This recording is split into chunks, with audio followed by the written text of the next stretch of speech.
G'day, freedom lovers. Good Friday. And what a good Friday it is when you get to spend it with me. And of course, we've got our amazing guest, the newly elected councillor, Kristian Price, coming in to have a yarn with us. But firstly, before we bring him in for a yarn, and what I have to say is a groundbreaking moment because it's the first time we've actually had a councillor here on the North Queensland Freedom Network. We obviously had him in as a candidate, but to be an actual elected councillor, now that is something new. It's a milestone here for the network. A sign in amongst a few others that we've had this week that the North Queensland Freedom Network is starting to be seen and noticed and recognised a little bit more than it used to be, which is really cool. It's good to see that all the hard work that, myself and Oliver and a few other people in the background have done to help us get this going has really started to make a headway. I'd like to start with just saying I'm not going to do a fail of the week because, truth, I need some time off. You probably started to notice these bags under my eyes are getting a little bit heavier.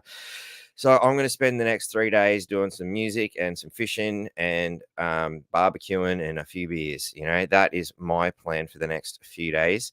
So we're going to do a quick fail of the week now. Townsville Bullitne, I've already elected it. And the reasoning for this, and we'll come to these little elements later, is the wonderful reporting of the Townsville Bullitne, as they desperately try to figure out what the hell just happened. In particular, Mr. Cameron Bates here, who seems to have a bit of a hatred for Troy and is going out of his way in what I can only describe as Troy derangement syndrome. It's similar to Trump derangement syndrome, as we've seen where they couldn't figure out how the hell Hillary Clinton lost, but this is happening in Townsville instead of America in a more localized fashion. But of course, the mainstream media is still going nuts. All our standard lefty lazy lunatics are going nuts with ridiculous statements such as my wife feels ill to see him and what a horrible person he was that time he went to Parliament and held a pamphlet in front of my door. Good old Aaron Harper. He was afraid of a pamphlet at the front of his door and he had to get Troy removed. We're going into Troy linked to right-wing conspiracy group My Place. What a pile of shit. I've never seen anything about My Place that I would consider right-wing or conspiracy. In fact, it's more like a gardening club. Probably the better way to describe them. They like to talk about plants and things a lot from the times I've been there to say good day, Obviously, the ABC have tuned in as well. This article didn't seem to be too bad. She's finally conceded. What I really loved about this, and look, as I switched between the Townsville Bullitne and the Courier Mail, absolutely nothing changes except this little logo here. Actually, let's bring that down so we get more coverage. Isn't that amazing? And it's something I've come to notice with the the mainstream media, and just in case you don't believe me, look, exactly the same wording. Nothing has changed. Every picture is the same. Astounding. This is the quality of media in this country now, where they're literally borrowing articles from one paper to another. And the similar thing happened with the television, like when I was a weekend reporter, I was literally shooting for I think it was 7 and 9 at the same time. One camera operator went around, did all the reporting, 'cause I had my list of questions and all the camera operation, brought it back, and then they divvied it up amongst themselves because they're having a bit of trouble with their economic structure in these places. So I can imagine they're a little bit butthurt as well. Not only did they not get their chosen person in, but they've also managed to end up with a guy who, I guess, for lack of a better term, is not to their liking, and they've managed to do so many hit pieces on him that Troy no longer wants to talk to them. That could be another motivating factor for another event that happened this week. Leighton Smith from the Townsville Bullitne has decided to start following us. I just want to say good day to Leighton, and I hope you're following me for the right reasons and not so that you can continue Townsville Bulletins, or as it says here, if you notice, business and council reporter, TSV Bullitne, previously the bully. And I've also placed that here, the bully, because that's what they've been doing. They've been bullying Troy, I don't see how this is good for Townsville when you're going to attack the guy who hasn't even been sworn in as mayor yet, but he's clearly won, to the extent that he's not going to talk to you. How is that good for the community? You're the only newspaper, you have a monopoly on the industry, and you carrying on like that in such a, I can only think of the word childish would probably be the best. It's such a childish manner, and I hope they can sort the shit out for the sake of Townsville. In one of these articles, I think, yeah, it was the one where they were, identical, I had a bit of a chuckle. Miss Hill, who has been mayor for 12 years, da da da da da. Oh, yeah, that's it. Rather than delay this any further, I want to provide some certainty for the city, as if she was the only one that could provide certainty for the city. I mean, she could have done that a while ago. She held on to it for quite some time. As to why she held on for so long, I don't know. Was it just didn't? She thought something was going to miraculously turn around. Troy was ahead the whole time. I'm hearing some interesting stories about what was happening as far as counting and the delaying of counting goes. And we're still dealing with counting as far as some councillors go. We still don't know what's going on there. But why was it delayed so long? And now she's saying she wants to provide some certainty for the city. Amusing to say the least. I could go through this article quite extensively, and I might do that on a later podcast. The Cowboys are playing tonight, which is why we're doing a 4:00 session today. So I can't go up against, what are considered gods in this town. So I figured, hey, I can do 4:00 because I don't have to work today. It's great. It's the first time I've had a Friday off and I don't know how long without actually being sick. So, yeah, I thought, why not? Let's do 4:00. That way I can sit down and have a look at the game and see how it turns out myself. It's probably, g'day, Michael. How you going? Marla, as always, good to see ya. Westy Scott, g'day. Scotland from Westy Scott. Where's our other usual Scotland fan, Susan? She's not here today. Maybe she'll be coming in later. The more they hate him, the more I like him. Well, there you go. And I believe you had the wonderful comment, I think it was last week, Marla, what the best thing to do with the Townsville Bullitne was line the bottom of a bird cage with it, which I thought was very amusing. So, Townsville Bullitne, congratulations for making fail of the week for your unfortunately biased reporting. It is sad for all of Townsville that this is happening, and I hope that Leighton, who's decided to follow the network, is I'd like to point out that he did follow me last week, and I thought, who's this new person following me? I tend to follow people back. It was no paranoia or anything, and I just, okay, Mr. Townsville Bullitne is watching me. Cool. Fascinating, and particularly I'd like to also come to address the fact that the Guardian is also doing hit pieces, backed by 5G truthers.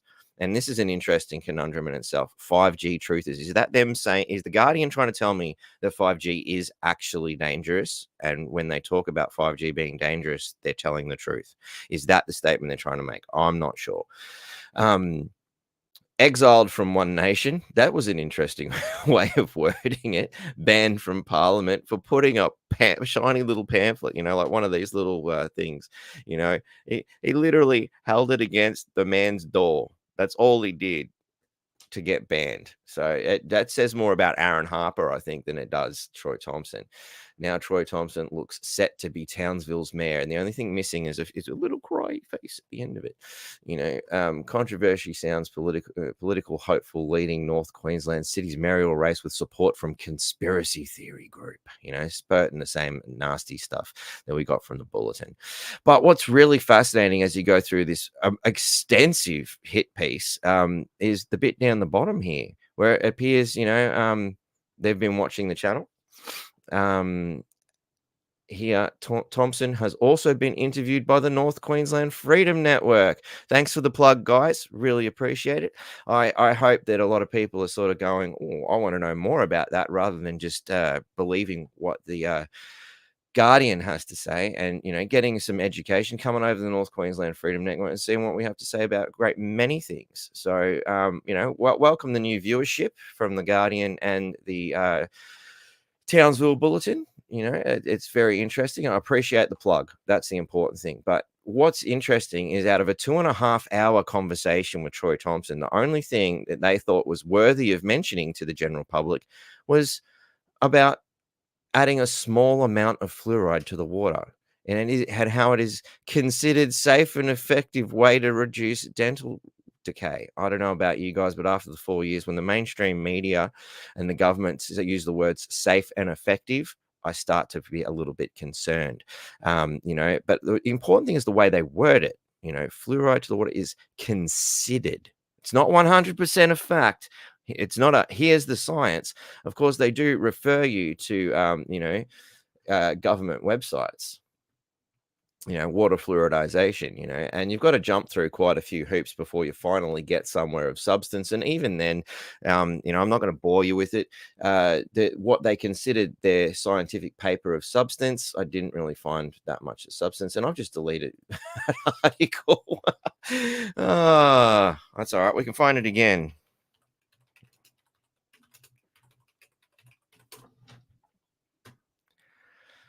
There we go. That's how easy it is. It comes straight up in the first search because God knows how much money they pumped in to make sure that the search engines see this first. So anyway, back to what we were saying. So yeah, it's considered safe and effective, only considered. The Guardian isn't 100% sure in my mind because of the way they've worded that. Townsville is one of 26 out of 77 councils. I'm happy to see that become 25 in the state that has fluoridation in their water. Troy Thompson told the interviewer, I am just the interviewer, even though I got my name up there, like it was pretty easy to see. But anyway, that water quality in the city was an issue. There's the quality of water, which is fluoride. How many times you taste the water and one week it's good, the next week it's not. And I remember this conversation pretty well. One week it's the color, the next week it's not. And they've slashed and hacked things because that's what the media do. My view on it is it's too chlorinated. It's just simply too chlorinated. So it's interesting. At least they made sure that the chlorine was his main focus. And of course, me, the interviewer, then told Thompson, I can't help but feel that forced fluoridization is in breach of the Constitution. Troy said, yes, it is. When you're tweaking the water levels and the quality of the water, when you've got to take some ownership and responsibility, and local government isn't taking the liability seriously. Guardian Australia has contacted Troy for comment, and you know what? So have I. He hasn't answered me, so I'm guessing he hasn't answered them either. But anyway, I just thought I'd bring that to your attention. On another note, somebody mentioned the other week we should do a little bit of a book review. I'm not having a time for the book review, but I have included in the link. This was the book I was discussing at the time, Radical: My Journey Out of Islamist Extremism, which I think is very important read. Because it certainly helped me sort of understand a little bit more about what Islamist extremism is. And I couldn't help but notice some insane similarities to the way in which your radical leftists have a similar warped perspective of reality. And that's something that Majid sort of gets into. It's I think one of the other elements of this book that I found really fascinating was how he said the leftist movement is just so open and embracing of absolutely anything and everyone. It made it virtually welcoming for Islamic extremists to set up in universities in England. And I have to wonder if a similar thing is not happening here. So I definitely recommend everybody get a look at this. You can find it at the Internet Archive. The link is in the description. Have a read, guys. Like, seriously, it was a very well written book. I encourage everybody to obviously get knowledge on something such as an important issue like Islamist extremism, particularly in what's going on lately, where we've seen attacks on Russia and all that sort of stuff. And, it's interesting, 1 minute Islamist extremism was the biggest problem. Then it was an Islamophobia if you said anything about it. And now we seem to be turning that back around because, the Islamic extremism worked well for us to the extent where some people are even saying that what happened in Russia was a good thing. Now that's nuts, I don't know how you can condone terrorism regardless. But by all means, check that book out. And another really important book, and the link is also in the description, one that I read quite a while ago, which will also help you understand the mentality of leftists, is wolves in sheep's clothing. And I definitely encourage my viewers from the Bullitne to come and have a look at this, because what's happening with some of these articles seems to be very indicative of the things that have sort of come up here in this book. Dr. Amy McGrath, she's got letters in front of her name, so that must be important. Okay.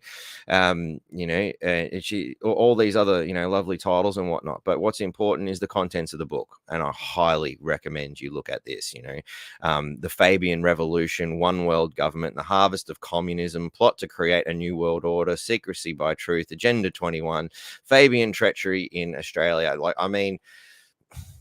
I didn't write it. I'm just pointing out that it's a good read. And, for all those out there who just want to scream right-wing conspiracy theorists, nothing says you're an idiot quite like saying right-wing conspiracy theorist. In fact, I tried to lend this book to, a rabid leftist who was just driving me nuts, actually a family member, who continued to harp on about how good socialism was and all that. And I'm like, mate, let's have a look at Nazi Germany, Socialist Workers' Party.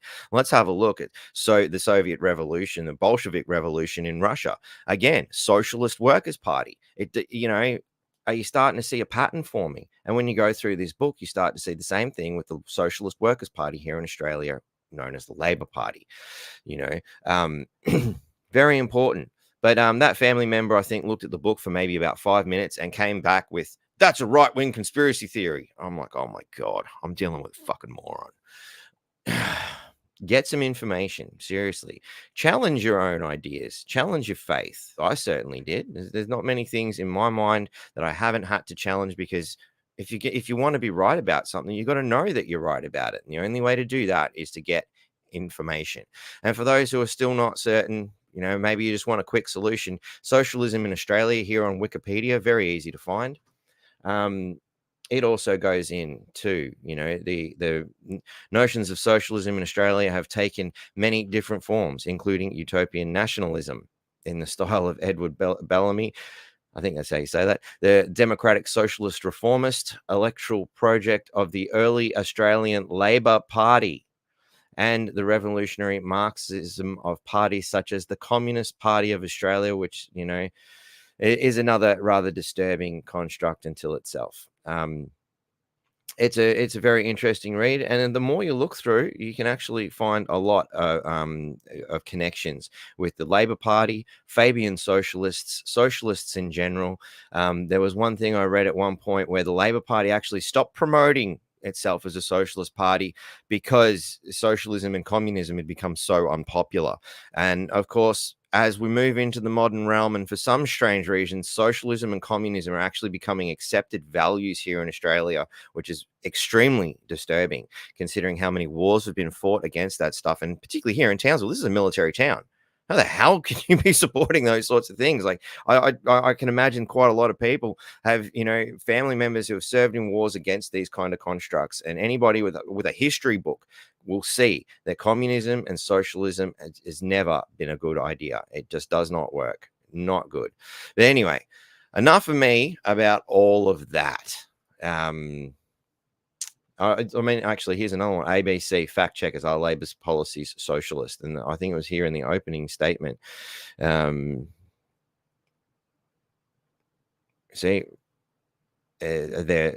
Senator Cormann argued that Labor was reverting to the socialism of an earlier era.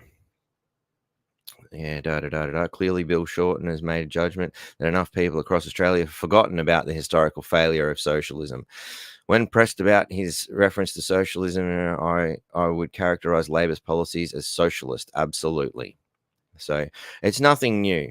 It's, this has been going for quite some time, and we as Australians need to be very concerned. Senator Penny Wogg, so I guess Malcolm's decided Risible Socialism scare campaign is the best he's got at the moment, so she doesn't deny being socialist either.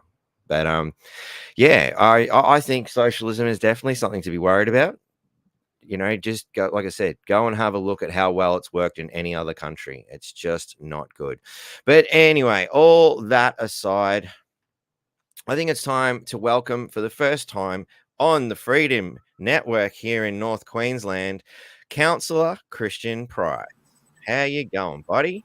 There you go, Mark. Not too bad. I hope that little intro of fail of the week isn't going to reflect too badly on you in the future. Nah, And well, for the Bullitne and all those Guardian, all those watching, I separated that section for that reason. yeah. Kristian's his own man with his own opinions. That is my personal view on the current scenario. So I just want to make sure that you've been absolved of that before we have another, leftist hit piece done on you. Yeah, no, it's all good. No, well, I've spoken with Leighton once before, and he actually introduced himself at pre-poll. He's wrote some good articles. Two good articles about me, and I found him a fair guy. So I really can't knock him at the moment, I guess. So yeah, definitely. Right. And I'm not having to go at Leighton either, because as we look at some of these articles, the ones in particular that are Leighton's written this one here, the political science Maxine Newlands, which I kind of got a laugh out of, because it was some of the most Captain Obvious moments I've ever seen in this article. We'll have a look at that maybe a bit later, but it's this Cameron Bates guy that's really got it hard on for Troy. Right. I think this guy is very, very left, and that's the thing, which I think is important for people to have a look at books like this, to see the kind of tactics that the leftists employ, and the similarity to the way Islamic extremism sort of uses that victim mentality and this strange construct where, their cause is so just that it doesn't matter what we do to the enemy, and how they dehumanize people. And the same was written about Nazi Germany in the time too. It was very important for the socialist regime to dehumanize those who are not the same as them. Well, I've had nothing to do with that Chris Bates guy as yet. Only two main people I've actually spoken to was that Christopher Burns, I think his name was, and Leighton Smith. So I did have a phone call prior to being declared if I wanted to give a statement. And I said, sorry, I'm not talking to the media at the moment because I wasn't declared. So I didn't want to go, yeah, I'm a winner, and found out a week later I lost. So I said, no, I don't want to talk to the media at the moment. So it doesn't mean I won't speak to the media. It's just I didn't want to look like an idiot. Yeah, no, that's fair enough. So if they approached you now, you'd be, no worries, let's have a yarn, guys. Yeah, not a problem. Yeah. So yeah, awesome. And obviously you've done the same. You're coming out of yarn here, which is, thank you. So can I be correct in assuming then, following the line of deductive reasoning, that this is the first media you've done as councillor? Yes, you're the first guy I've spoken to, yes. Yay, woohoo! Another victory for the North Queensland Freedom Network. That's awesome. Thank you very much for the honor. I appreciate it, my friend. So good night. Tell me a little bit about what's transpired during, I guess, the lead up to your win. I understand, for instance, that you even lost your job because you put your hand up to become a councillor, mate. Exactly. I won't mention the company's name, of course, but I had mentioned to him a month prior to that I was actually running as a candidate, and I was going to help the Troy as running for the mayor. So he was all well aware of it. And then a week before the pre-poll, I was actually washing my hands, and he walked in the toilet and said, "Oh, you might be able to talk to you." I said, "Yeah, okay." Then he said, "What's this I hear about you running for election?" I said, "Oh, yeah, I told you that." He said, "No, I don't remember you telling me that." I said, "Well, I did tell you that because I need the time off. That's why I've asked you for the 2 weeks off, because I had holidays." And he said, "Look, in this job here, I need you here all the time. I can't have you running off to council meetings and stuff like this." He said, "It's not going to work, so I'm going to have to let you go." So I said, "Right then, I'll go." So, and this is before you've been declared councillor. Exactly. So he was assuming that you were going to win, or I'm trying to understand the mentality behind this, because as you just said there, he couldn't have you running off to council meetings as if you were already in the council. Exactly. Well, he said to me, "Well, if you're running, what happens if it was Mark?" Hypothetically, he said, "What happens if Mark was killed?" He said, "You're going to win it, aren't you?" So I said, "Right. Oh, well, I guess so, but I don't think he's going to die." Strange way to word it. What if? Yeah, that's exactly what he said to me. He said, "Well, if he gets killed in an accident, you're going to be councillor, aren't you?" I said, "Well, yes." But I said, "Look, I don't know how this is going to play out. I said, he's a pretty popular guy up there. And, I said, I may not win. I said, I'm just putting my hand up. And this is when he just went down the track. It was like, we need you here more than you being out there and taking time off and running around doing stuff in the afternoons. And I just said, well, what do you want me to do? He said, well, probably best that you finish up then. And it was only 2 days after my 3 months probation. So I was like, right, then. I didn't want to argue the point with him. So that's why I went hard at the pre-poll to make sure because I needed a job. Yeah, wow, you certainly done well there, my friend. Like, I spoke to a few members in the community around town, and some of them, oh yeah, I met that Kristian guy because some of the people I speak to about politics. It depends on the person, Yeah. I'm not I don't go around shoving my views down people's throats, but if it comes up in conversation, or we have a yarn about these things, and a couple of the people I see around town, one of them mentioned that they'd actually met you at the pre-polling. It's like, wow, what a great guy! He gave me someone to vote for, so you must have been saying some good stuff out there. What kind of people were you coming across, and what were your experiences with the general public? Well, the people that I was coming across, like you could tell straight away they had their mind made up who they were going to vote for. They would just ignore you. They wouldn't say anything, and like, what can you do, and they won't take your paperwork. And then you'll get the ones put their hand up, I'm in Division 4, and they'll come and grab it because we weren't allowed to walk past the line. We had a line, imaginary line, and we weren't allowed to cross that line at all because they didn't want us mingling with the people. Right. So the people had to come to us. So I said, right, so this was difficult because like people were right down the other end. We had to wait until they come all the way up, and by that time, they were saying, oh, no, that's right, we don't want your paperwork because Jenny Hill's team's already handing them paperwork down there. But, and then you get your rude ones, of course, who just totally just swear at you and all that, like, what have I done to you? You know what I mean? So this is when you got to bite your tongue a lot, and I had to bite my tongue a lot because I don't like rude people at all. I can't. So when you come across those rude people, I mean, obviously they're not really giving you a lot to work with. No. What would you sort of theorize? And I know theories are a dangerous thing these days, depending on what kind of theories you have. Like Big Bang Theory, that's apparently okay. Radical gender theory, apparently that's okay. Now, conspiracy theory is obviously not okay. We can't talk about those kind of theories. But how would you theorize, for instance, why do you think people are just so aggressive that they don't even want to talk to you and give you the time of day? Well, people it was wasting their time. They didn't want to have to go there and waste their time in line because, like, if they got there first thing in the morning, like some of them were pulling up at 7:30 in the morning to vote. Yeah, and the place didn't open till 9 o'clock. Yeah, and people were getting cranky because, like, the time that we come back is going to be closed, and they were just getting pissed about that. We're saying, look, it's not our idea. It's the ECQ on their website says 9 o'clock, and they're saying, no, look at my phone. It says 8 o'clock here. I had the same situation actually. I looked it up on when the PCYC was open, and perhaps I didn't ask the right question, but it said it was open at 6 o'clock. So when I lobbed up at I think it was 8 o'clock or whatnot, I was pretty heaved too because I had shit to do. I mean, I'm happy to be actively involved in the political scenario, and I think voting is important, and I will definitely always get down and vote. Even if it wasn't compulsory, I would still vote. And I can't help but feel that perhaps some people wouldn't even bother just because it's such a headache. Yeah.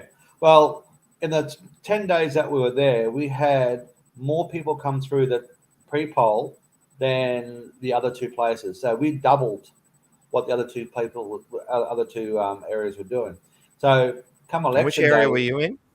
I was at Greenwood at the soccer club. So so we did twice as many as the ECQ building and the PCYC. So come election day, there wasn't a lot of people coming through. So I had like 3,000 leaflets to give out. I probably got about 2,500, but not a lot of people was there. So it was a fun day. Well, yeah, Westy Scott is Susan. Oh, hello, Susan. Sorry, I didn't recognize you with a different name. Sorry. So I'll just pop some of these comments. I just realized that I've been so involved in the conversation, I forgot about our friends here. So, oh my God, a scary pamphlet waiver. Yep, that's Troy. He's a scary pamphlet waiver. Get the kitty litter. Yep, I reckon Aaron Harper probably does have some kitty litter tucked away in his bedroom just in case he wakes up in the middle of the night. Maybe the bully bloke will be converted to speaking the truth. Hey, well, why not? I'm more than happy to have some extra hands here at the North Queensland Freedom Network. Maybe Leighton is looking for a better career. Because I've worked in mainstream media and it wasn't exactly my idea of a good time. So. What are with the exception of the grumpy people, and I have to admit I can sometimes be one of those grumpy people rolling up the pre-poll because like I have made up my mind. I don't want people shoving shit in my face. Yeah, You're not going to achieve anything but pissing me off. Yeah. But I understand that you guys have got to do that because there does seem to be a significant portion of the public who have no idea what the hell's going on. Exactly, and that's what I was doing. That's what I was doing to people when they come up. They'd be looking at their forms going, what do I do here? And I had to explain to them and say, look, you'll get given 2 pieces of paper. You put one for your candidate and one for your mayor. You do not have to number 1, 2, 3. You just pick who you want. And when people heard that, that's much easier because they just couldn't work out what they would have had to do. So once I explained that, they were really happy. So, they walked in, done their vote. And so, yeah. Did you find any people sort of going, no, Jenny Hill's the way? How could you possibly sort of stand against the amazing Jenny Hill and her team? Well, we had a few people yell out something bad towards her. So people were attacking Jenny Hill. A couple of people yelled out things, and it was in regards to that motorcycle accident, and wasn't nice what they were yelling out, but And then we had another guy who gave it to her because he must be a concreter, and he just went straight up to it and he just started going off at it. And I knew the guy, so I was laughing. I thought, good on you, Rod.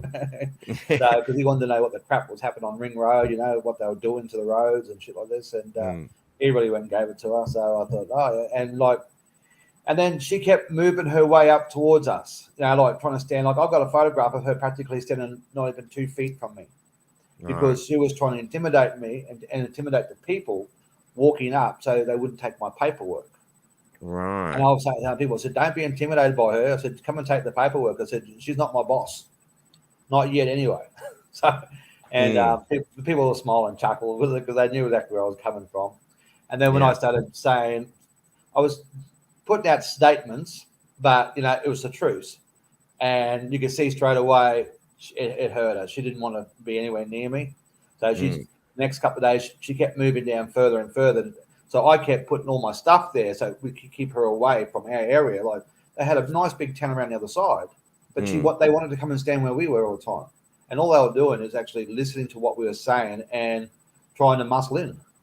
We weren't doing to their little area. And that's why they had that bit of that tent war shit going on down there, Yeah, there was a bit of a tent war between you and Margie Ryder there. We did a bit of a video. I might load that in actually because we put a quick little video together. Which man, I copped so much flack after that. I had to delete it off my webpage. Oh, really? Yeah, it got viewed for over 1,000 people, but it's just people aren't. They just keep going on about it. So I just said, look, I'm just going to delete it because it's just too much. As I said to everyone, had she apologized to me, I would have taken it down. Yeah, that's all she had to do was apologize, but she just stood her ground and wouldn't apologize. So there's some pretty venomous stuff, And apparently you called her a dwarf, Yeah, I called her a dwarf, but she called you everything under the sun. Exactly. And I can let slip every now and then the old F and whatnot, but she really let fly. And when there was a phone call, she was talking to Jenny Hill, was it? And she wasn't talking to anyone. She had the phone beside her ear, pretending she was talking. She was only like 5 feet from me. So and she hit the button by mistake, and it lit up on her phone. And she wasn't talking to anyone. So and that's why I thought, good on you, And then I had someone saying to me, "You shouldn't be recording someone else's conversation." Well, she wasn't talking to anyone. And then another guy come on and saying that, I'd like to hear the rest of it because it sounds like you've mixed it all up. Well, no, that's practically it all. He was trying to say that we've cut things out. I said, well, I'm happy for you to listen to the whole thing. But, nah. So he said, don't worry, Margie, I vote for you. But he said this like a week after the election. So he's a bit late to be voting. So. Yeah. So she suffered a pretty horrible defeat too. Yes. Poor So, Jacob ended up beating her. yeah. Yeah, just a bit real charmer, especially considering what was that video? She had her. Oh, sorry, I haven't spoken to you in 5 years, but I need your help again. Yeah, she's put a couple of more videos out Wonderful. since then. Okay. There's some funny ones if you want to go and watch them, but they're so yeah. No, just that one. Thanks. Yeah, she's. I can't think. There's one she's singing to, so I can't remember what that one was, but someone sent it to me and I thought it was funny. But Yeah, just might have to go have a look at some stage. Yeah. Is this all up on Facebook? Is it? Yeah, it's all on her Facebook again. Rightio. But I wish Margie all the best. We had it was a political thing, and we were going to argue and fight and all that. But at the end of the day, it's who the people wanted.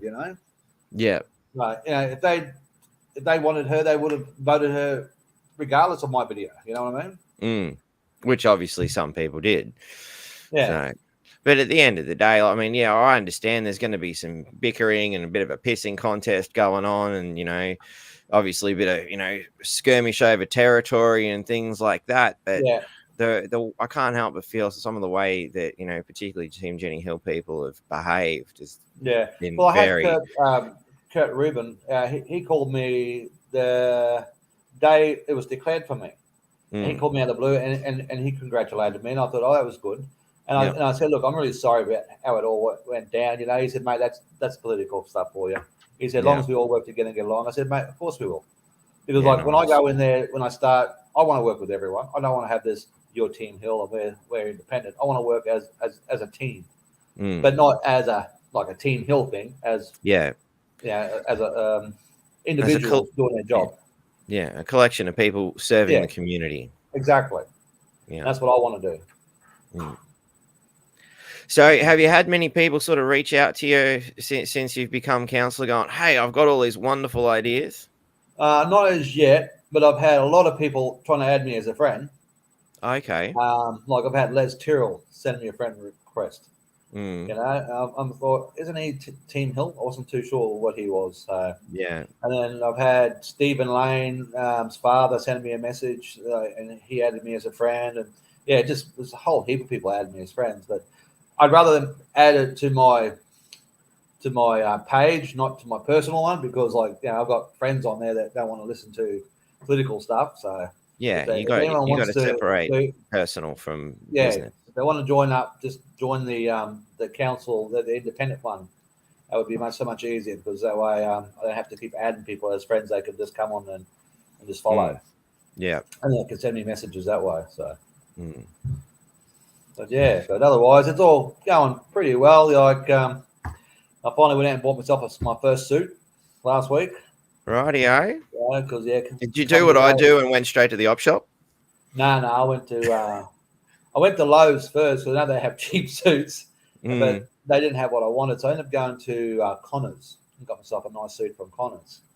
Rightio. So, finally my first suit. Oh, that's the second one. My first one was when I got married, and this one's the new one for to be sworn in. Excuse me. So, I'm buying new clothes, and I'm not used to buying new clothes. I'm happy to wear shorts, shirts, and thongs. This is North Queensland. That's it. That's when my partner said, you can't go out to meet people like that. I said, why not? That's how I feel comfortable. Yeah. I don't want people thinking, oh, he's just showing off. I want to be me. Yep. So totally get it, my friend. But while we're at it, I've got some. But to me, this is dressing up. So yeah, I've got some good news from Alan. He's supposed to send me something, but he hasn't sent it to me yet. The Amaruthin people. Yep. From what he has told me as of yesterday, the lawyers have agreed upon they're leaving 2 of the long-term residents stay on that place. One of them has to leave though. So okay. Yeah, so the 2 long-term ones would be the 90-year-old veteran. Yeah. And the other one that's been there for about 15, 20 years. The other one's only been there for a short time, 7, 8 years. So I believe they want him to leave, but the other 2 are allowed to stay there. So that's interesting. That's probably some good news. Not really good news, what we were hoping for, but it's a bit of a win. And then we've got that issue over at the island with the water tanks. I don't know if Alan has sent you the pictures of the water tanks of what they actually look like. Not the water tanks. We looked at the supposedly permanent, temporary toilets where the permanent ones hadn't been fixed in years. If you go to Alan's Division 3 page, he's got 2 water tanks there. It shows you the hole and it shows you the fix. And if you can't find them, let me know and I can send them to you straight away because I've got them on my phone. But I just log in on this browser. Yeah, sorry, mate. I should have sent to you earlier. No, you're right. It's all good, man. I'm good at working on the fly. These things happen, and we can always talk while we're doing stuff. Yeah. So, don't let it out. I don't want everybody in the community to know, but I can multitask. And, I know that looks bad for all us men and all that. I won't tell your boss, yeah, don't tell him. Definitely don't tell him. He'll make me work harder. No, he's all right. I'm pretty lucky. I've got a pretty good boss, actually. You have got a good boss, mate. Like I said, I know all the boys over there, so they're all good blokes. But we're not going to mention where I work because that could, could be bad, And, I like the guys. I don't want them getting harassed. Yeah, we won't tell them that you work at Townsville. Crazy things that I do.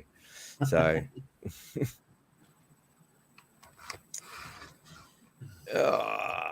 that's not the right I'm drinking my zero soft drink. Zero sugar. Ooh, I don't know how you can drink that stuff. When you're a diabetic, you don't drink this stuff. Oh, yeah, fair enough. I forgot about your diabetes scenario. So I get it. But, man, the aftertaste from that, whatever it is that they put in there as an artificial sweetener, that's enough for me. Actually, I was down at the bike club a couple of weeks ago, and I was eating barbecue chips, and I went and got myself a bourbon, and it was zero sugar bourbon. I didn't realize till I cracked it. It was too late. I already drank it. But actually, eating barbecue chips and drinking that tastes really good. Take your word for it, man. Couldn't taste it. I did a similar thing. I went in and bought a carton of premix Bundy back before the Labor Party decided to put the Alco-Pop tax on it. All right. Then you could afford a carton of rum, Yeah. But thanks to the Labor government, hit on the average worker's pocket by adding up Alco-Pop tax. I haven't done it since, but anyway, at the time I grabbed a carton and I didn't realize they'd done it because I'd never seen zero sugar, whatever it was, Bundy and Coke. And I brought the carton home and I've, gotten it chilled and I've cracked the first tinny. I'm like, spattered across the room. I'm like, what is this? And I looked at it and go, I took it back. I'm like, look, really sorry, guys. Like, here's the can I started. As you can see, there's only a sip out of it. That's about as much as I could stomach. I was looking for a different product. I think you guys might have done something sneaky and put this shit where the good stuff should be. Can I have the real stuff? Thanks. They were good and they did a swap. I was thankful. I remember getting one once before. I had sour mash. That's not a good drop. Tastes like I was quite hopeful that sour mash was going to be quite nice. A few people had recommended it as a nice drink, so I thought I'd give that a crack. And that not quite as bad as the zero Coke bloody Bundy stuff, but it was certainly up there as not nice. So we're looking for Alan's page. Yeah. So it should look something like. Let me just find it. Was he taking his division page down? No, something happened to his page because I made it for him. So you have to go find his old page. Is that his just normal Alan Charette? That's the one. Yeah. Yeah. It'll look like something like that there. Ah, I see. Yep. That's the one. Yep. Cool. Found it. So I add this. So that's what we're looking at here. Yeah. See the big hole there. That's wow. Now that big hole there, that's been getting like a whole panel with that shit. Animals flying in there, dying in there. This is all the stuff that's been happening. It's one hell of a mozzie breeding ground as well, I'd imagine. Exactly. And we got things like Ross River fever and dengue and all that sort of stuff. Last thing you want to be doing is breeding mozzies. Yeah, and then the next one is their fix. And this is what they said they did a good job. Oh my God. Yes. Oh, And, straight. and It's there's even also a bit of, stained. Look at the exactly. stains. Like, oh, There's also a far out. spiel there. Alan's got on his page that they said what they'd done was correct. They fixed it really good. So it says, the one that says "Bye Bye Jenny" under it, it says, "Thanks, Medical Island residents, for their understanding and listening to the advice." I don't know if you can see that. Well, it is. As this one has more lies from Team Hill, or what am I looking at here? Keep going up. See that? Read that part there. So TLD MG Chair Jenny Hill thanked Magnetic Island residents for their understanding and listening to the advice. We don't take decisions like putting out a boil water alert lightly, and we understand the inconvenience it caused Magnetic Island residents, CR Hill said. Actually, better open this up. Townsville City Council has worked hard to restore safe drinking water to the community. The water is now considered safe for all typical uses, including drinking, preparing food, and such. So wow. Yeah, and as you can see by that, it's not crash hot. And I've got this other one here. I'll have to see if I can find it, because he sends me all these stuff and doesn't put them up himself. So how are things looking for Alan while you're looking there? Like no, Alan he got knocked out. Oh, okay, that's unfortunate. So, but this is the kicker with the ECQ at the moment. They still haven't declared Division 2. So they only had up until Wednesday this week to have all postal votes in and all declarations. Well, Division 2 still has not been finalised. Now, even though he got 6,000 votes over Shari, and isn't he? Alan's Division 3. So we're talking about is that Brody that was Division Brody? 2? Yes. Yeah. And he's not been declared. Right. So but you have. I have. Yeah, I was the first one to be declared, but everyone's now been declared except for Division 2. Now he's not going to find out now until after Easter. Now they had it only up until I think Tuesday, Wednesday this week to finalise everything. So ECQ is just taking their friggin' ass time.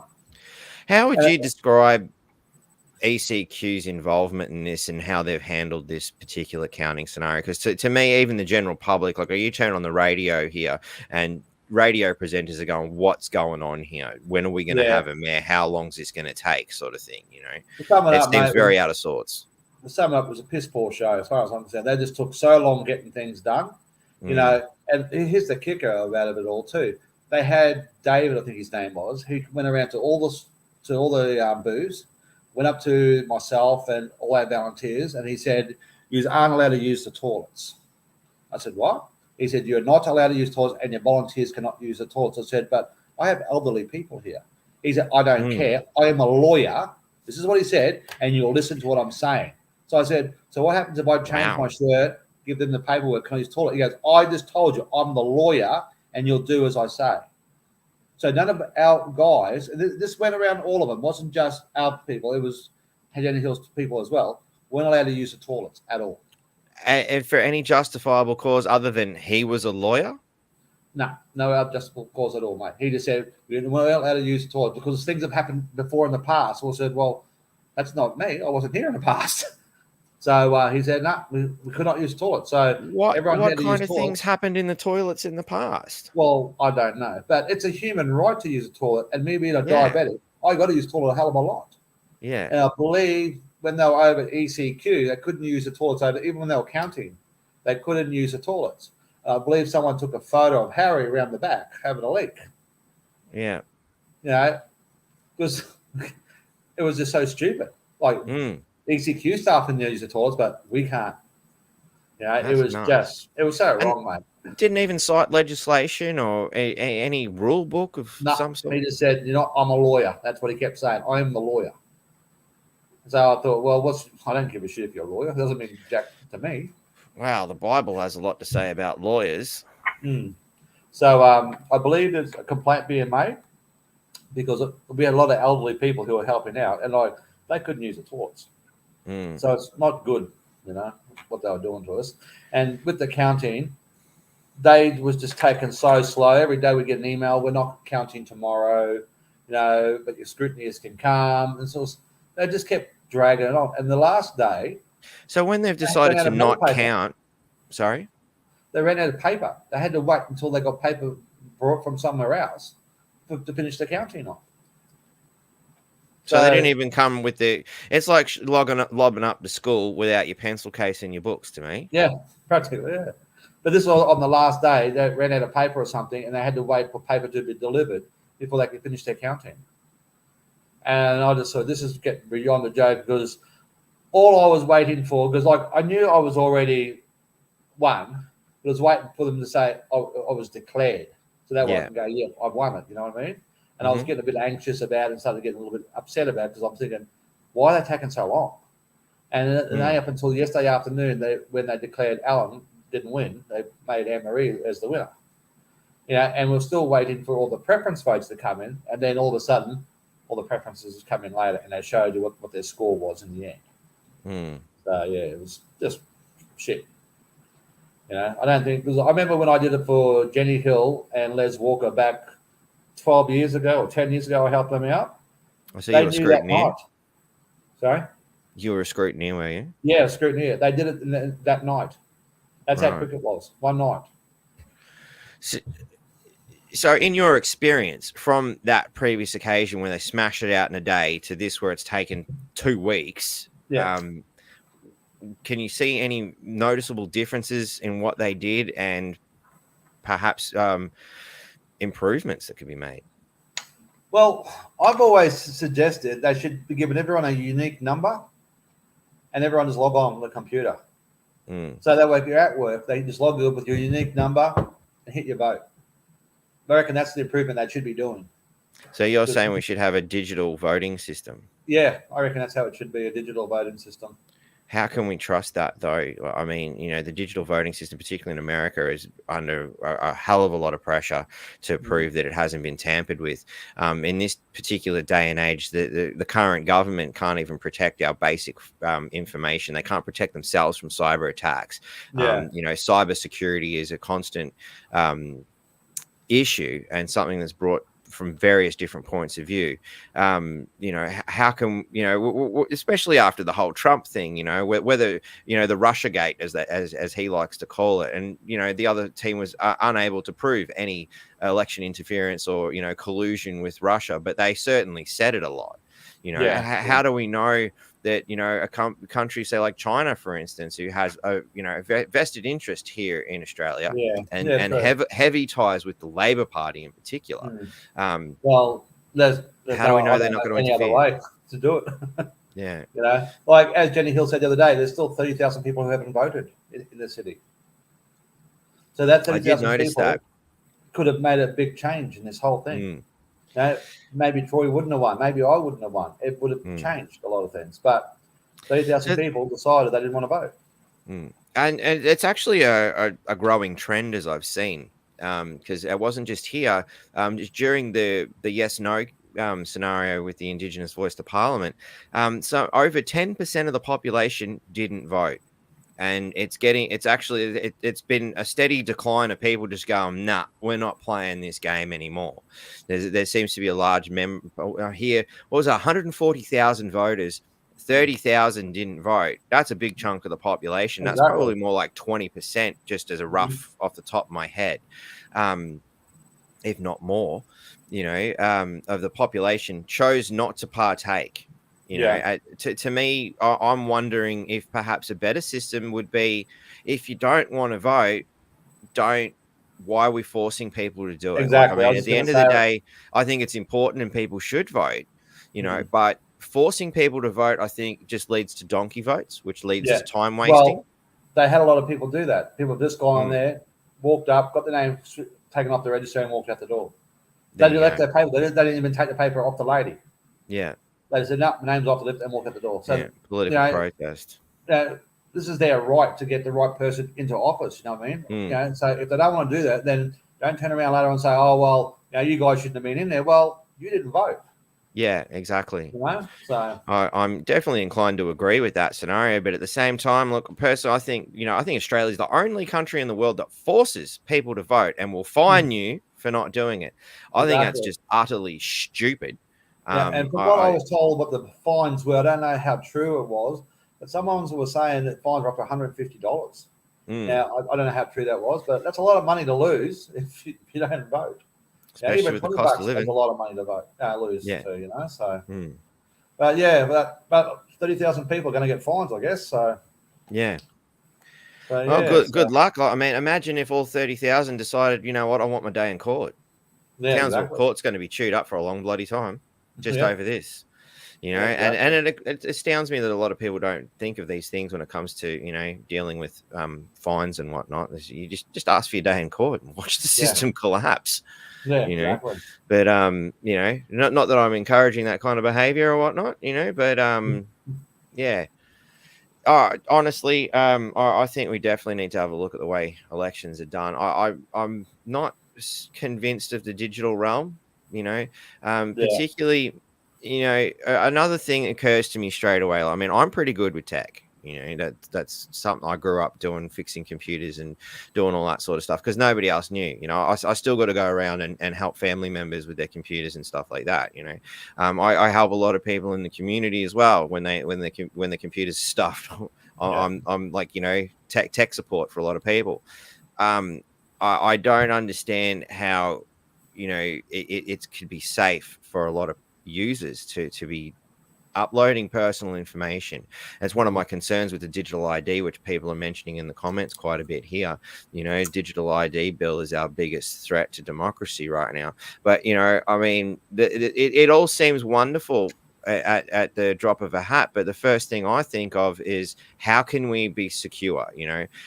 You're expecting people to be good with technology when they're not. And as we've seen with Alan, just getting him to come and have a chat with us a couple of weeks ago, he had to come around and visit you to help him come up on the show because he doesn't have, that's not the kind of skills that he has. And there's a hell of a lot of people in the community who don't have those skills. Well, even the younger generation who are growing up with computers and technology, they still don't quite comprehend it, at least not in the manner that I do, because when I was doing computers when I was a kid, it was DOS based. You had to know code. You had to learn the really complex stuff. And if you couldn't understand the complex stuff, you weren't going very far. Whereas these days it's user friendly to the point where, I can get in and do what I do, but they have no idea what's going on in the background, and they have no idea how much they're exposing themselves to data harvesting practices and various other things. There's a lot going on here, and a lot of very sneaky people who are making a business out of stealing people's information, for instance. Yeah. Well, that's it. Well, Alan came over here a couple of weeks ago. He brought his laptop over, and it was an old Mac. And I'm trying to work out how to use this old Mac laptop. I'm going, where's this here? He goes, I do have a brand new laptop. I said, why'd you bring that? He goes, I bought it about a year ago, still in its box. He's got a brand new laptop in a box he's never opened. But he uses this dirty old stinking bloody MacBook I can't even work out. So there you go, mate. That's just a shining example, I guess, of how, cool, I'm all for embracing the digital age, but who's going to help those who need that help? Exactly. Right? Yeah. And again, pen and paper, as long as people particularly write with a pen, recount, we don't trust that, we can do that, Whereas when it comes to the digital scenario, to me, it's scary, I watched The Terminator when I was a kid, scared the shit out of me. What other way can we do it, though? Because, either we go in there and we get pissed off at the people while they're trying to do the job, or doing it at home. I like get a unique number. That unique number's got to go in, and you just click who you want. I don't. Or MyGov, using MyGov or something. Yeah, again, that's coming back to this digital ID and this digital scenario stuff. Like I said, I'm a big tech person. One of the things I struggled with in high school was, where I did advanced computing, stuff. I was doing computer programming, but a lot of the scenarios they kept putting forth was things like, well, if you were to put a computer system in a paint shop, how would you do it? And the first thing I thought is, well, I fucking wouldn't. I mean, I get where they're coming from, because they're looking for the next innovative mind that's going to try and sell somebody a piece of technology they didn't necessarily need. But that's not the way my mind operates. My mind operates in the sense of, well, they don't need it. The system works quite fine. And if you and the first thing I said, and that's exactly how I answered the question was, I wouldn't, because my old man would walk out of that friggin' shop. Yeah, yeah. And I'm pretty confident there's a hell of a lot of people in that trading environment who went for the hammer and nails because computers didn't work for them. Yeah, exactly. So I mean, again, I find it disturbing that we're going to try and push people into some technology that they're not perhaps up to scratch with. Yeah, yeah. It's not everyone's cup of tea. It's the same as I wouldn't expect, somebody to go grab a hammer and a saw and start trying to build a house if they had no idea what they were doing. We're going to have a pretty messy house at the end of it. It's That's probably why going I to fall pay down and people kill to do my someone. stuff. Well, there you go. If you look at my lounge room now, I had my new kitchen arrived yesterday. In boxes in the lounge room. Now I've got to go find someone to put it all together because I ain't going to leave that tempted. There you go. There you go. So some of us are good at some things. So I think, as a society, we need to keep that in mind. Exactly. And I don't mind paying people to come and do jobs for me because, it's money in their pockets, So, if anyone out there who's a carpenter, I need someone to come and build my kitchen. Hey, look, I know a bloody good one, and I think I've seen him pop up in the chat a bit earlier. Unfortunately, he's all the way in Melbourne, but Brother Richo, if you're still watching, look, I've got you a job already. You just got to get here, mate. And I need a few things knocked up around the house too, mate. Well, there you go, mate.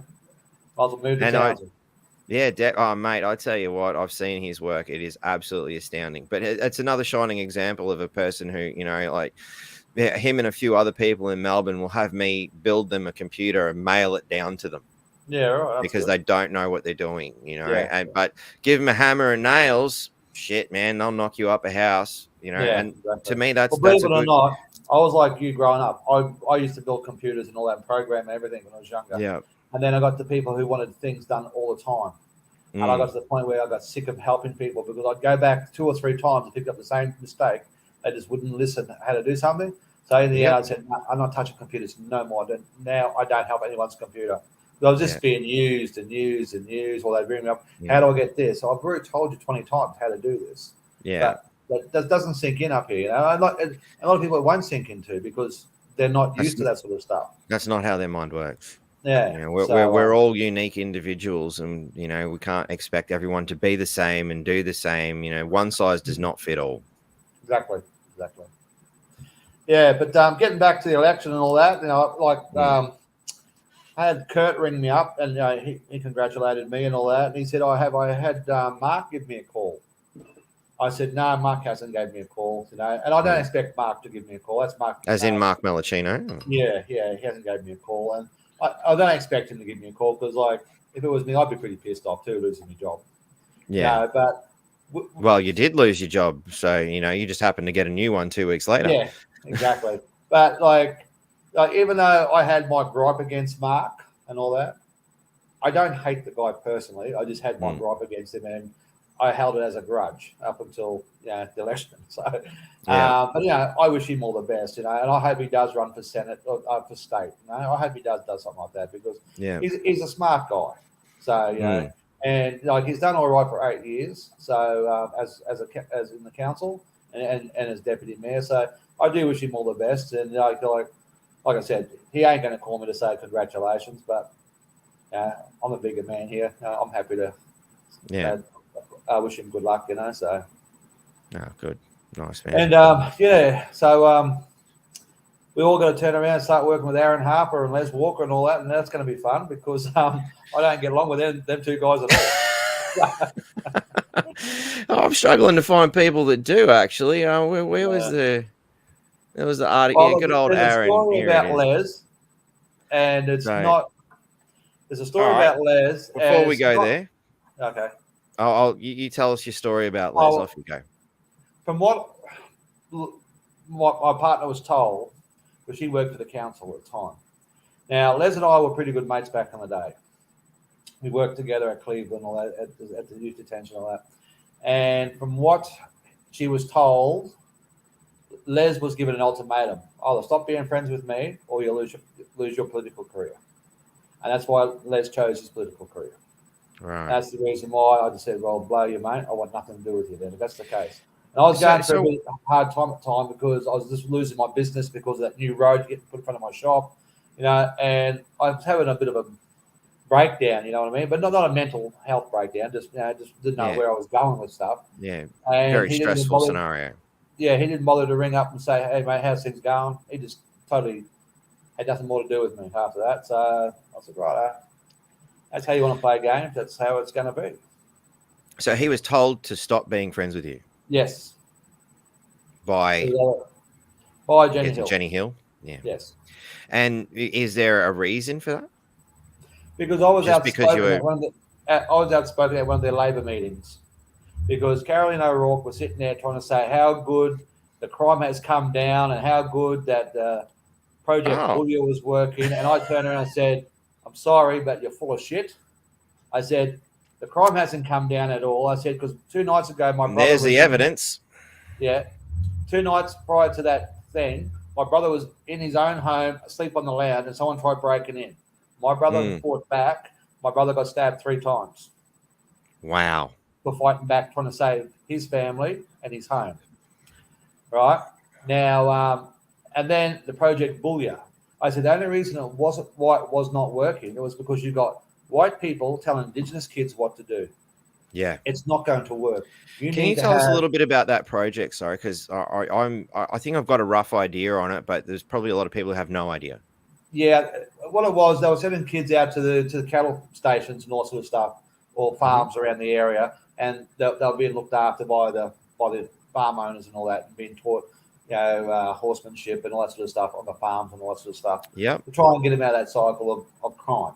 And I've heard it's a very effective campaign or strategy for getting kids going. They've got white people telling Indigenous kids what to do, and the Indigenous kids don't like that. Yeah. So then they got the elders involved. So the elders were all good to go in and do stuff, but then they cut the funding to the elders. So the elders couldn't do nothing. Mm-hmm. So it comes back to, Labor again. Yeah. Why you keep cutting the funding so these people can then start getting these kids off the street and doing something, Yeah. Or put them in a big farm area with elders from their community to work with it, because it's no good having an Indigenous boy from Townsville having an elder from Mount Isa. It's not going to work. Yeah. You need an elder from your area. Because he's not going to respect someone else from Mount Isa because it's not his elder. That's it. It's the tribal boundary scenario again, and another misconception that a lot of people seem to have is, one Aboriginal is the same as every other. It's like some 250, 260 different tribes, something to that effect, across the country, and each tribe has its own elder and its own way of doing things. Well, Aaron Harper put a video out yesterday, I think I shared, where he talks about everything except for crime. Of course he doesn't want to talk about crime. World or something. Well, look at these numbers. Exactly. It's, and last year, wow, what a jump. In 1, 2, 3, 4 years, we've gone from 34,000 to 47,000. Yep. That's huge. Exactly. Massive jump. And nothing's going to get done until someone grows some balls and start doing stuff. And, if that means getting rid of the Labor movement here in Townsville and putting someone else in who's willing to work with the council and with everyone else, that's when things are going to get done. But at the moment, remember people saying council can't do nothing. No, we can't do a lot. We're putting these ugly rocks around parks, which I am so against because I reckon it looks disgusting. But it's to stop the people reckon that we understand it stops them from going and wrecking the fields and all that. We should be doing other stuff than doing that. Well, Labor needs to, or whoever comes in needs to be firm. Put them in jail longer. Don't let them get out. Or start.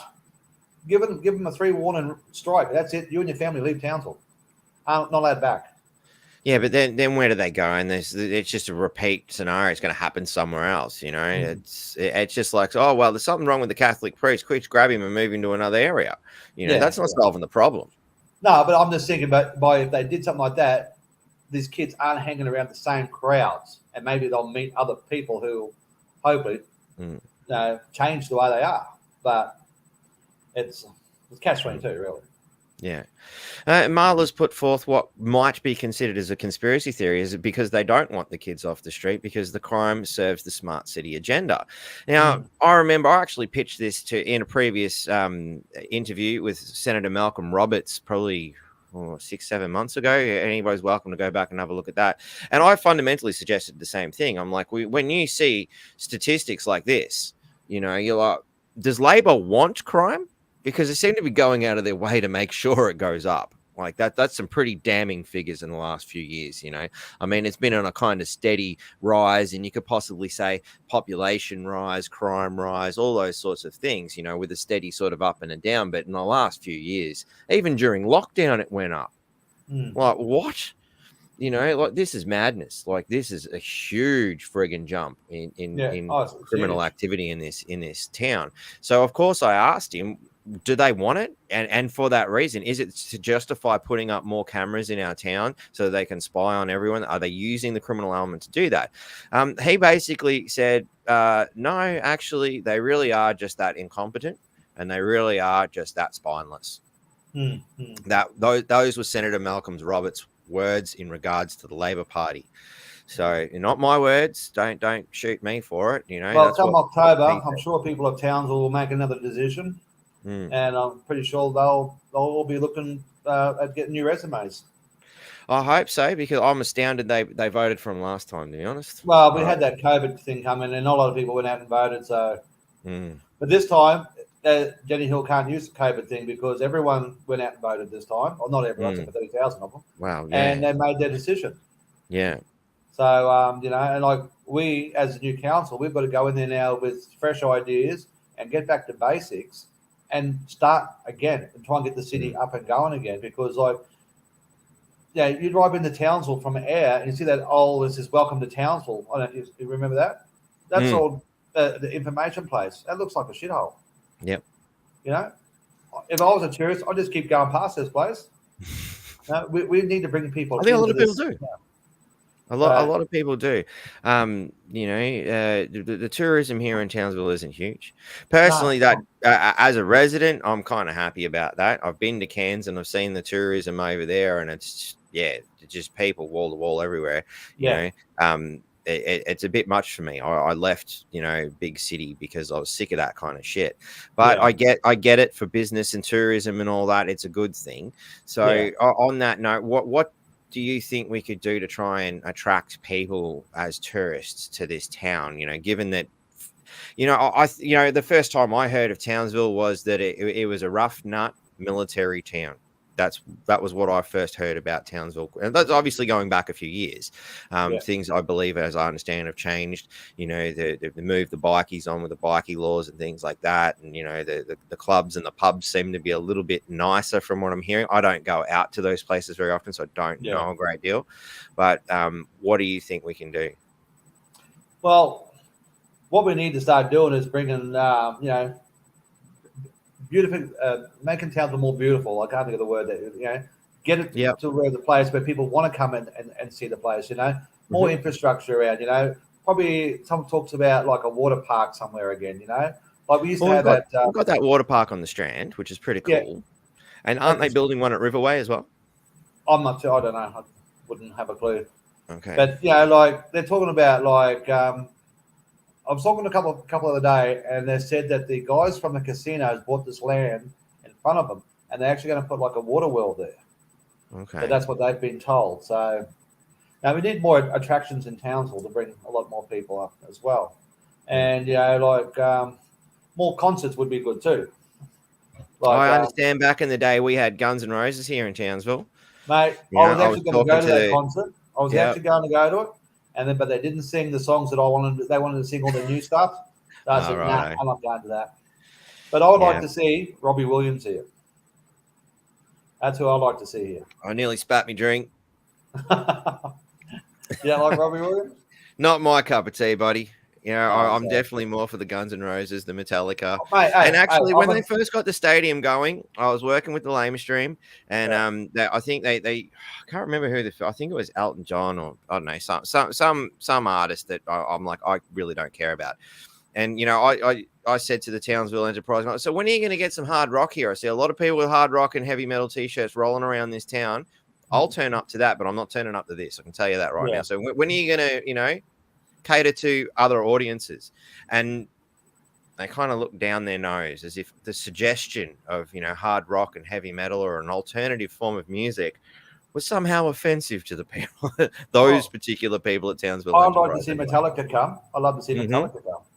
Like, That's like growing up, mate. I was when into we had Kiss and Cinderella. they stuffed it up. They stuffed Yeah, Kiss up. I love Cinderella exactly. too. The old 80s hard rock and heavy metal, you just can't go Yeah, well, past it. growing up, I was into Cinderella, The Cult, Guns N' Roses. I was into Yep. all that sort of stuff growing up. I was a headbang. I had long hair down my Yep. back.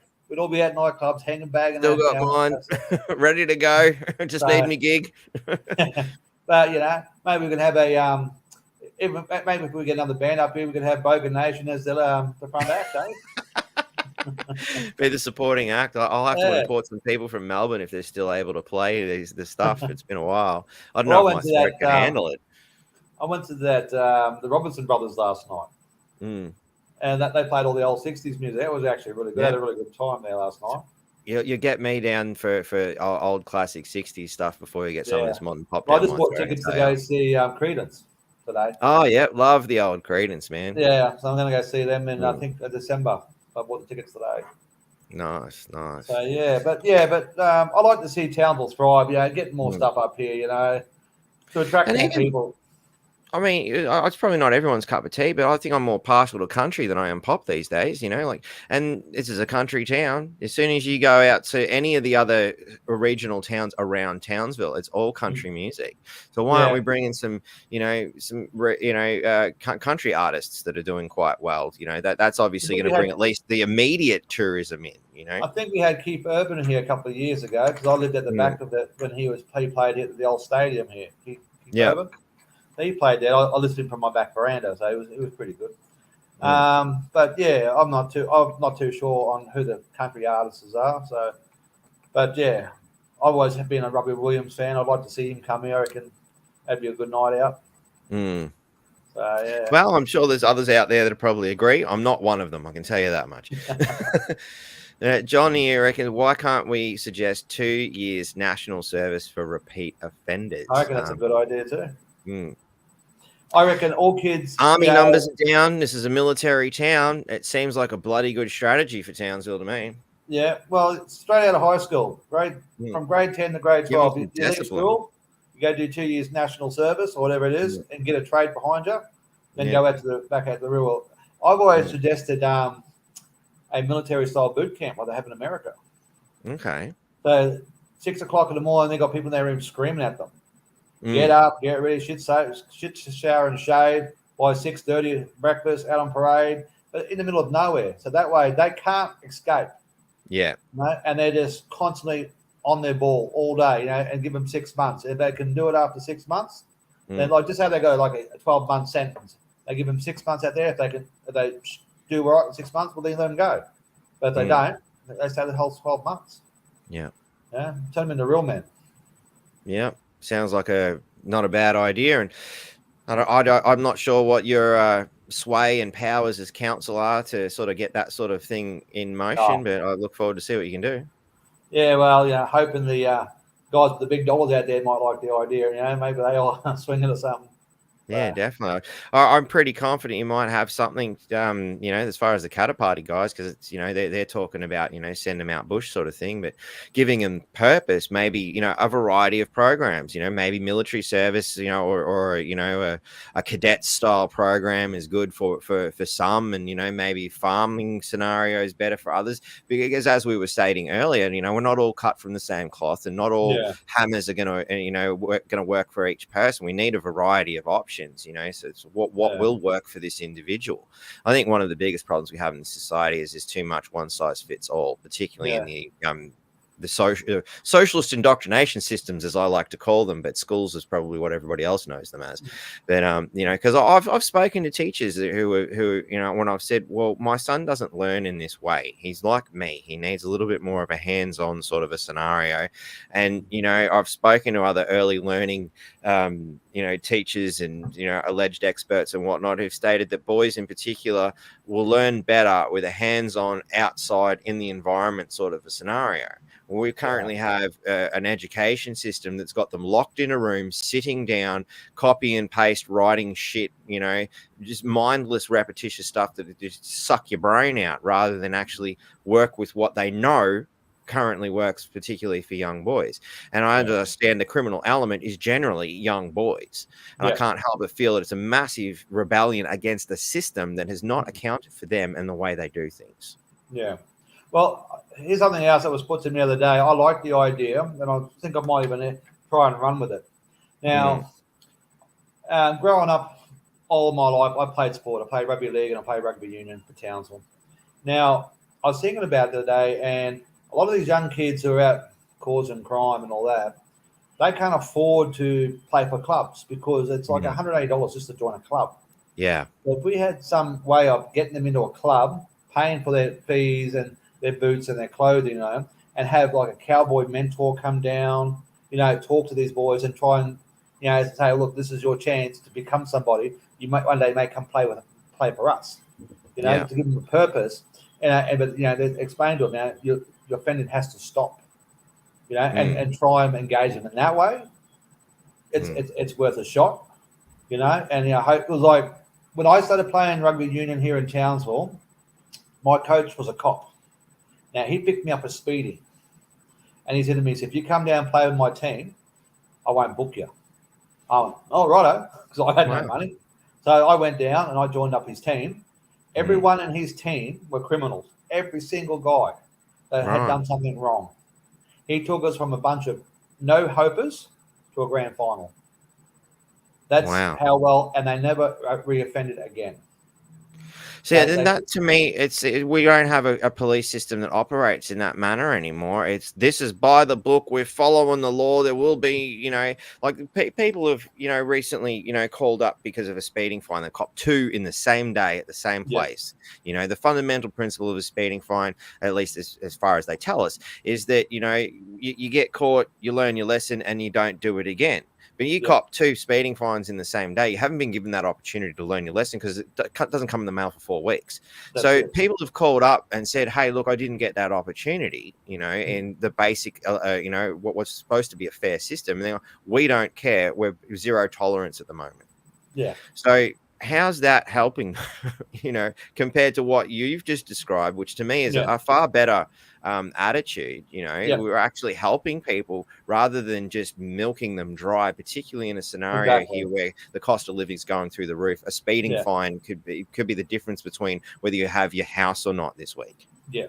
Well, see, I know the council gives out grants once a year for sporting, but I think they only go up to the age of 16 or something, and then after that you've got to pay for your things, I think.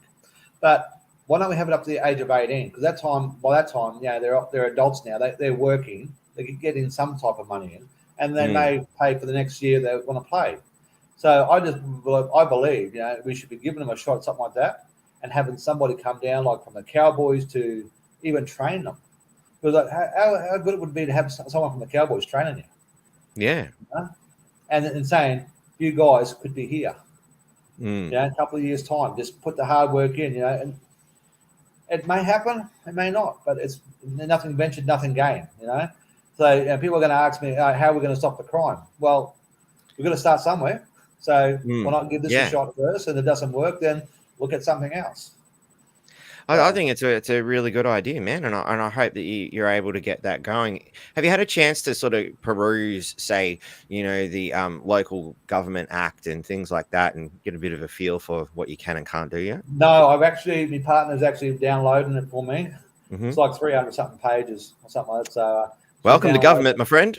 So once I get all that, I'll start going through all the legislations on it and what I can and can't do, what I can ask for.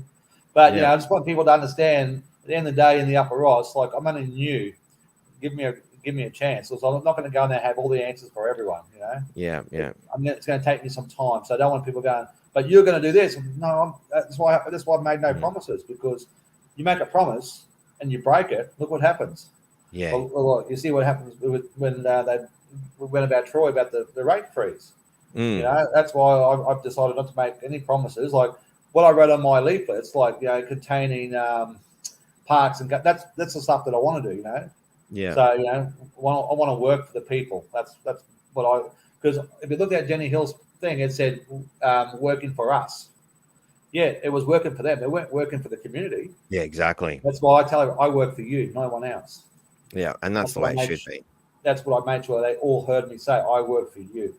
Yeah. Because I want them to realise, if they've got a problem, give me a call. I'll come up and have a look straight away. I'm not going to be sitting around being, not taking phone calls or answer machines, Mhm. I'll do straight away. Like I believe Susie Batchovich does it. If there's a Okay. problem in her area, she gets a phone call. She goes out and looks at it. That's going to be Rightio. me. 'Cause I want to be seen. I might have to make a couple of calls to Susie. Mm. But so how can the community help you help themselves? Help me. So obviously reaching out and informing you of things is step one, but what else could the community do? You know, perhaps, you know, maybe suggest solutions if they're, you know, things like that. Yeah, look, I'm open to people if they've got solutions and all that, and I'll find if there's a problem, I'll find a solution for it. But you know, they've just got to give me that time. You know, don't expect it to happen overnight because I'm not going to know the answer. You know, I've got to go back and look for things and ask questions.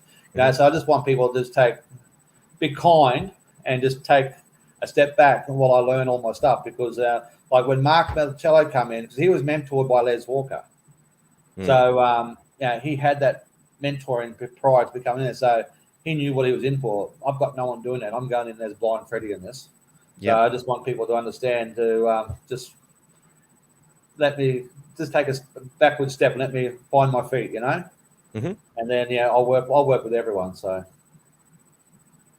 no worries. Well, it's one of those things, you know, I've heard from, you know, particularly good leaders in the past is like, yeah, don't come to me with your problems. Come to me with the solution to the problem. You know?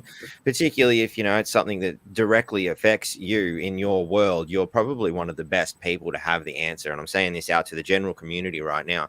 If you observe something and you go, hang on, it's not right, it should be like this. Well, make sure you mention there should be like this, but think about how there should be like this could be implemented and how that's going to work in a real world scenario. Yeah, that would be what I think would help you. Would you agree? Yep, exactly. So yeah, I don't want people to be standoffish either. Just if there's a problem, contact me because I'm listening to everyone.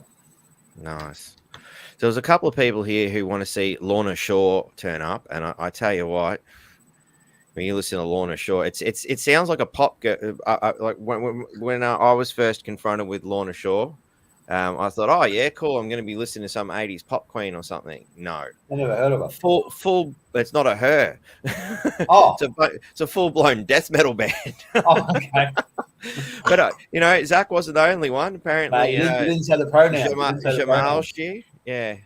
Jamal, yeah, there you go. So I think they might be even European or something. But yeah. Lorna Shaw has been summoned to Townsville, by a couple of people. So yeah, I guess there is a market for the full blown death metal. I can't imagine they're going to fill a stadium, but you know, maybe one of the pubs or clubs. And I think Troy was saying something about that there was plans on the table for other venues to be developed that never got developed. They've had these plans sitting on the drawing board for quite some time. So yeah, it'd be good to see if you guys can actually get those things built. You know, more venues, more shit can happen, you know. Exactly. Townsville likes to say that it's the, you know, North Queensland's big capital and all that. And I know there's a bit of a pissing contest and, you know, sibling rivalry perhaps would be another term for between Cairns and Townsville. Exactly. Well, that's right. Well, let's put ourselves on the map and establish that claim to fame. Well, that's right. We need to bring Townsville the capital of North Queensland again, you know, and we want people to come here and we want people to spend their money here and to make this town thrive again. Without them coming, well, this is why we're in a shithole. Yeah, you know, and it was good having Pink here because she put God knows how much money back into the city from everyone staying. So I think it was 50 million. I heard. I don't know if that's what she took or that's what came back into the city. So it's some good money. Definitely. So, yeah, and that's great for the people who enjoy Pink. You know, personally, not really my cup of tea, you know, still swaying towards the Metallica and the Megadeths and things like that. That's my cup of tea, you know. And again, I acknowledge that not everybody is that way inclined. That's okay. I'm willing to settle for Bon Jovi. You know, I still can't believe they stuffed Kiss up. Like, how do you double book a band like Kiss and the Cowboys? And obviously Cowboys' religion, they had to choose the Cowboys over Kiss, but still Kiss is a pretty big international band. That's a big stuff up. Yeah, massive stuff. stuff. I've got a lot of money for that. because I was keen on going to that concert myself. Because like growing up, I Mm. remember standing on my veranda in Brisbane at 8 years of age with Kiss makeup, with a Kiss necklace on. If I got from the show, I'd be there strumming my guitar on the veranda and listening to all Kiss songs, you know, or There you walking to go. school with my friends in Brisbane, singing "I Was Made for Loving You" and all that. This was only like 8 years old doing that. I still remember. So it was good old days back then. Oh yeah, that was before musicians got involved in the vote this way, vote that way scenario. Yeah. Like, so that's one of those things I actually really appreciate about Dave Mustaine from Megadeth. You know, although he's been very actively even political in his lyrics, but he's also got out there and encouraged people to vote and do all that sort of stuff. But to this day, when they ask him, "Oh, would you vote Trump or Biden or whatever?" he's like, "That's none of your business, and you should make up your own bloody mind." Exactly. And I really respect that about Dave Mustaine, because so many of these pop artists in particular want to push you into a left-leaning position. And that's wonderful that you think that, but using your position of, influence as an artist, I think is probably not the best thing to do. Don't we have Metallica in Australia at the moment? They're touring? I don't know. It's the first I've heard of it. Yeah, I think someone said they're in Australia now. So, look, don't quote me, but that's what I heard. They're touring. Okay. They might be touring, but yeah, I could have sworn. I'm sure somebody would. Yeah, probably coming. Somebody would have told me by now if that was happening. Because I'd go see Metallica. I like Metallica. Oh mate, every time I've seen them, it was absolutely brilliant. Even back in their the load reload days, which a lot of diehard metalheads didn't really like, I quite liked. I think Metallica going into a country heavy rock sort of vibe actually worked really well for them. I think I preferred their load reload sort of stuff than to a lot of what's coming out these days. Yeah. But when I seen them, I think that was 1999. They had Horsehead opening for them. Fucking brilliant. You know, they even played some of the old Kill 'Em All stuff on acoustic. And I thought, this is going to be horrible. But it actually come out all right. It was really different. Yeah. And I don't think you ever see Metallica play like that ever again, because they've returned back to their heavy sort of roots now. Buy Metallica Australian tour tickets 2024. So they're obviously coming. Okay, well, there you go. Maybe we might be able to get them here, right? Sounds like a plan, my friend. Just make sure you don't sell all the tickets before I get one. Yeah. Yeah, well, I think it's called Townsville Entertainment something. Yeah, okay. We'll probably have a meeting with them and probably say, hey, what can we do to get them up here as well? Yeah. Because it'd be good to bring another band up here. Definitely. I'd love to have them here, and maybe we can even get them quickly on the show. That'd be nice. Maybe the Guardian do a few more articles on me. I might become popular enough for Metallica to come and talk to me as well. Exactly. Well, there you go. Yeah, that's it. I'll keep working hard, doing what I'm doing, so trying to do my little bit for the community in the way I know how. So yeah. So as we come to winding up, because we don't want to miss that Cowboys game. It'd be very un-Townsvillian of us if we don't sit down and watch the Cowboys game at 7:00. I believe it's going through there. You're going to the movies. Oh, that's very un-Townsvillian. I mean, I wouldn't have admitted that in public as a councillor. I would have at least pretended that I was going to watch the game. I'll watch if it's finished by 9:00. Because my movie doesn't start till 9:00. So if it's finished by 9, I'll be watching it. Otherwise. Yeah, I'll be skipping it. Yeah, kickoff's at 7, I believe. So. Oh, well, then I should watch probably most of it before I go to the movies anyway. Yeah, nice. We'll go see the old Ghostbusters. The classic original 1984 Ghostbusters. No, the new one. Yeah, the new one. Okay. So yeah, I know there was a new one at some. I think it was a few. Is there another new one, or is this the new one? No, this is a new one. A new one. Oh, I might have to go have a look. Yeah. I find myself singing Regurgitators. I like your old stuff better than your new stuff a lot these days, but I'll Regurgitate. Geez, that's an old band. Jeez. Yeah, Australian band too. I think I haven't heard for years. Yeah. Brilliant. Yeah, we get Regurgitator up here too. I always loved. I just love the name Regurgitator, and I tend to sort of throw it around, particularly when it comes to the way I find a lot of modern journalism is done. They really are just regurgitators. They're not really adding anything to it. They're just like, oh, so and so said this, and now I'm telling you that so and so said this. So that's kind of what my description of mainstream media generally is they're just regurgitators. Yeah. All right, so. Susan's saying, thanks, guys. Great interview. And it's probably because I was sort of moving into that winding up period. Thanks. So, is there anything else you'd like to say to the community? If anyone's got any questions, now's the time to sort of pop in and ask any questions, particularly if you're living in Division 4 and you'd like to reach out to Kristian. Yep. No, I just want to thank everyone who actually went out and voted for me on the day. I really appreciate it because I didn't think I was going to come away that well. So. I appreciate it. And I will be working for you guys, that's for sure. No, awesome, mate. So how can people reach out to you? Obviously, they've got, maybe another 10 minutes before we wind this show up completely, so they can reach out now. But for those who are going to watch later, because I find a lot of people do tend to watch the show later rather than live, how can they get a hold of you, mate? Well, they can go to my Facebook page, and it will be Kristian Price, Independent candidate for Division 4, which will be changing to councillor now. So just look up my name. Or they're welcome to send me an email at Kristian_Price@hotmail.com. And or a mobile. Surely you're gonna, once you get sworn in, you'll have a fancy new .gov.au email and all that. But for now, that'll be. For now, they can get me on this mobile number as well. I've got my own phone. Got a business one going?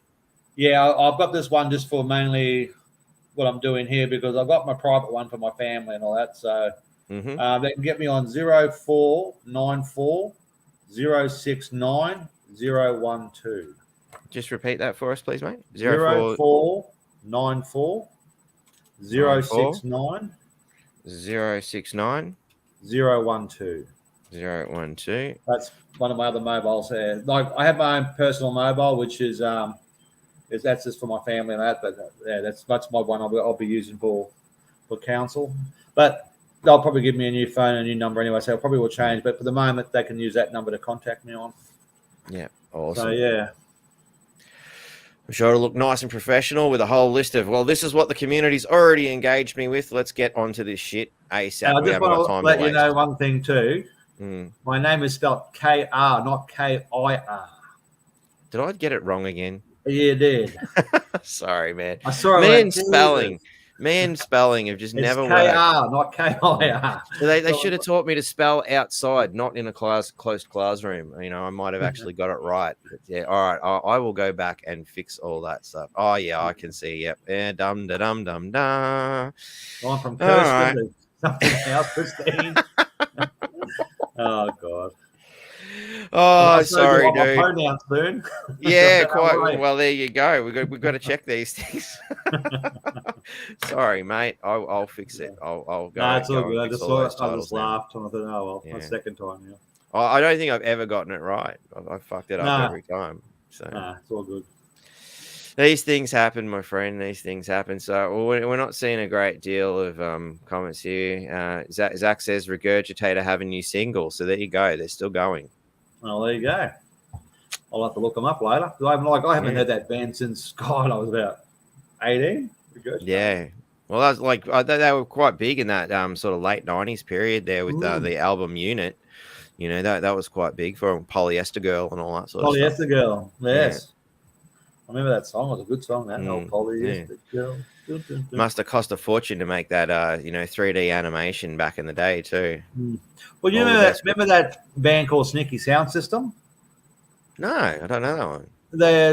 I saw a UFO and that's how the song went. Well, I actually stayed in their motel room at Miami on the Gold Coast. And they actually, if you look it up, you see them come out of the room that I was staying in and stayed at the motel. It was actually Sneaky Sound System, they'll call. Oh, yeah. I have to go suss that out. Yeah, they were a good old band. Like, you don't hear much of them, but yeah. Has Kristian been watching Maria's Gardener? Who? I've been getting sent a lot of things on my phone from different videos, but I don't know about the thing about the who. No, I don't think I have. Yeah. Might be worth having a bit of a look into. Maria Z's actually been quite popular in the alternative media side of things. She's definitely rocking some boats and whatnot. Yeah, right. Yeah, she's got some good content. So it's definitely something worth having a look at that I would recommend. I wish I had more time on my day to have a look at some of the things she's presented. I myself haven't even seen what she said, so I can't comment much further on that. Mm-hmm. So, well, thank you very much for coming on and being the first official councillor on the North Queensland Freedom Network, and hopefully the first of many. Because, this is a little community project that I've started up to do my best to help the people and get, opinions out and, hopefully get some more quite popular is an understatement, says Michael. There you go. So, she's become pretty big as far as alternative media goes. And, it's things like that have kind of inspired me to do what I'm doing here, because I don't see anybody else really reaching out and doing this kind of long form interviews where the people can actually interact with those who are there to, help us all out. Great interview, says Alex Jai. Thanks, Alex. So, yeah. Well, this is probably my first interview I've had with you by myself, because every time I've had Alan beside me or something like that, because I was too scared to talk all the time. Well, it's been good helping you sort of overcome that scenario. You have, mate. Yeah, you have. Thank you. Awesome, man. And hopefully it's the beginning of a very amazing career as councillor, and I look forward to seeing what you can do for us, mate. Thank you, mate. Appreciate it. Thank you. No worries, man. No worries. All right. Well, until next time, thank you all very much for watching. Of course, the shout out to the Patreons, who I should pretty much know by name off the top of my head by now, but just to make sure, Jeannie, Lee, Jennifer, Gaza, Mark, Carla, Karina, and Ruben, thank you all very much for being Patreons and supporting the channel, particularly Gaza, who reached out and really helped us out with a few bucks. That was awesome. And Fiona and Shane also reached out to make donations in alternative fashions, which all that money goes towards buying new equipment and making this show just that little bit better each time. So with the public support, we can hopefully turn this into something a little bit more than just me sitting in my bedroom. Mm-hmm. Well, it's not really my bedroom; it's my office, but it is technically a bedroom in the house. But anyway, all that aside, thank you all very much for watching. The support from the community is greatly appreciated. Definitely thank you to the Guardian for the shout out, and thank you for the Townsville Bullitne for becoming fans now. Good to see you guys watching. So I hope we can all work amicably and respectfully towards a better Townsville. That sounds good. Awesome, man. Thanks heaps for coming on, mate. And hope to talk to you again soon. You will. Awesome, mate. See you later, guys.